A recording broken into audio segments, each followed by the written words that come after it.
ভরা মৌসুমেও রংপুরে অস্থির আলুর বাজার। গেল এক সপ্তাহে সব ধরনের আলুর কেজি প্রতি দাম বেড়েছে 10 থেকে 15 টাকা পর্যন্ত।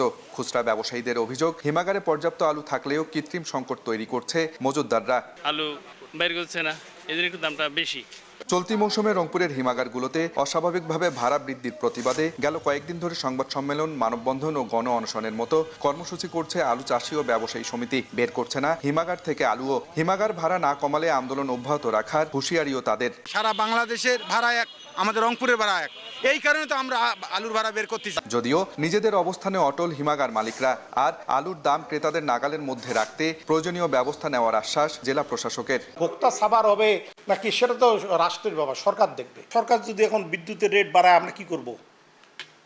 আমাদের তো ওটা নিতে হবে। আমাদের মেইন হিমাগারের খরচ হল বিদ্যুৎ বিল। রংপুর জেলার 40টি হিমাগারে 3,25,000 মেট্রিক টন আলু মজুত রয়েছে।